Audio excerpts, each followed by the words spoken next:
वज़ीर-ए-आज़म नरेंद्र मोदी की क़यादत में ऑल पार्टी मीटिंग हुई है। मुल्क में जारी कोरोना वायरस के बहरान और आने वाले वक्त में वैक्सीन की तकसीम को लेकर मीटिंग में चर्चा की गई। वहीं मीटिंग के बाद कोरोना वैक्सीन को लेकर पीएम नरेंद्र मोदी ने बड़ा बयान दिया है। पीएम मोदी ने ऐलान किया है कि वैक्सीन के लिए अब ज्यादा इंतजार नहीं करना होगा, कुछ ही हफ्तों में वैक्सीन आ जाएगी।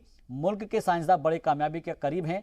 अपने खिताब के दौरान पीएम मोदी ने वैक्सीन की कीमत, उसकी तकसीम और रियासतों के साथ आपसी तालमेल पर खुलकर बात की। ऑल पार्टी मीटिंग में तकरीबन 1 दर्जन से जायद सियासी जमातों के लीडरान शामिल हुए।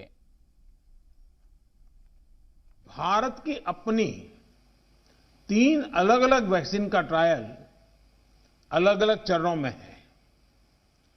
एक्सपर्ट्स ये मानकर चल रहे हैं कि अब कोरोना की वैक्सीन के लिए बहुत ज्यादा इंतजार नहीं करना पड़ेगा। माना जा रहा है कि अगले कुछ हफ्तों में कोरोना की वैक्सीन तैयार हो जाएगी। जैसे ही वैज्ञानिकों की हरी झंडी मिलेगी, भारत में टीकाकरण अभियान शुरू कर दिया जाएगा। टीकाकरण के पहले चरण में किसे वैक्सीन लगेगी, इसे लेकर भी केंद्र सरकार राज्य सरकारों से मिले सुझावों के आधार पर काम कर रही है। वैक्सीन की कीमत कितनी होगी, इसे लेकर भी सवाल स्वाभाविक है। केंद्र सरकार इस बारे में राज्य सरकारों के साथ बात कर रही है।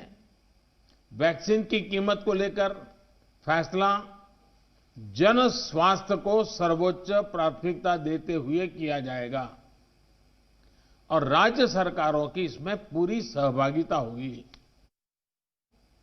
वैक्सीन के डिस्ट्रीब्यूशन को लेकर भी केंद्र और राज्य सरकार की टीमें मिलकर के काम कर रही हैं। भारत के पास वैक्सीन डिस्ट्रीब्यूशन एक्सपर्टाइज और कैपेसिटी भी है।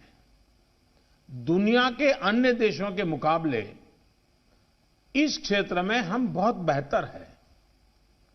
हमारे पास टीकाकरण के लिए दुनिया का बहुत बड़ा और अनुभवी नेटवर्क भी मौजूद है।